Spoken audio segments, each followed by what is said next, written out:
नमस्ते, आदाब, सत श्री अकाल, प्रणाम, वनक्कम, नमस्कार। मैं आपको आज एक कहानी सुनाने जा रही हूँ। कहानी का शीर्षक है अजगर पति बना। त्रिपुरा के पहाड़ी अंचल में दो सुंदर बहनें रहती थीं। उनके बालपन में ही उनकी माता का स्वर्गवास हो गया। उनके पिता पुरोहित थे। उन्होंने पत्नी की मृत्यु के पश्चात दूसरा विवाह नहीं किया। उन्हें भय था कि विमाता उनकी पुत्रियों का लालन पालन ठीक ढंग से नहीं कर पाएगी। पिता के स्नेह दुलार में पुत्रियां पली बढ़ीं। पुरोहित की आमदनी बहुत कम थी। वह झूम खेती के द्वारा आजीविका कमाता था। उसकी पुत्रियां भी पिता की परेशानी समझती थीं, अतः वे अपने पिता से अनुचित मांग नहीं करती थीं।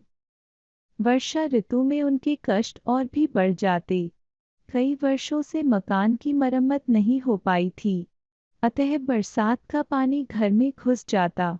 यूं तो उनका घर एक ऊंचे मचान पर था, किंतु पानी वहां भी पहुंच जाता। एक दिन दोनों बहनें खेत से थककर लौटीं। पूरे घर में पानी भरा हुआ था। छोटी बहन के मुंह से आह निकली। वह तड़प कर बोली, दीदी, अब हम क्या करें? ठहरो, देखती हूँ, शायद कुछ भोजन पड़ा होगा।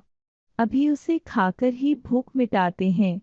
कहकर बड़ी बहन ने सांत्वना दी। बड़ी बहन ने थैला टटोला, किंतु खाने को कुछ नहीं मिला। सब कुछ बरसात के पानी में भीगकर खराब हो गया था। उसकी आंखों में आंसू आ गए। छोटी बहन का दुख वह सह न सकी। उसने प्रतिज्ञा की कि मैं उसी को अपना पति मानूंगी जो मेरे घर को संवार देगा। जिस तरह सबके कष्ट दूर होते हैं, उसी तरह वह दुख भरी रात्रि भी बीत गई। अगले दिन जब दोनों बहनें घर लौटी तो घर की कायापलट देखकर दंग रह गईं। सारे घर की मरम्मत की गई थी तथा खाने पीने का सारा सामान भी मौजूद था। इतने खाद्य पदार्थ उन्होंने पहले कभी नहीं देखे थे। अचाई ने भी घर का परिवर्तन देखा तो उत्साह के साथ बोला, हो न हो, यह तो वनदेवी की कृपा है। उससे तुम लोगों का कष्ट नहीं देखा गया, इसलिए उसने हमारी सहायता की है। पिता तो भरपेट खाकर सो गई, किंतु बड़ी बहन उनके अनुमान से संतुष्ट न थी।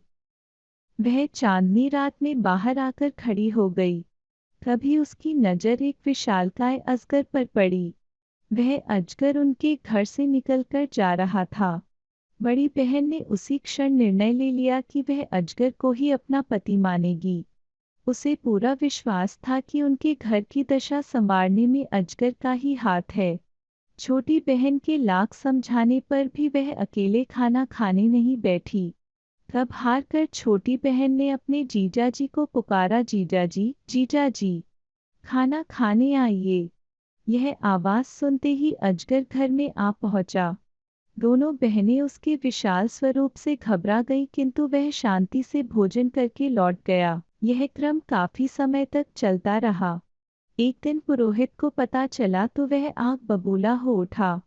उसकी सुंदरी पुत्री एक अजगर को पति माने, यह उसे स्वीकार न था। जब बड़ी बेटी खेत पर गई तो उसने छोटी बेटी से कहा, तुम रोज की तरह जीजाजी को पुकारो। छोटी ने समझा कि शायद उससे मिलना चाहते हैं।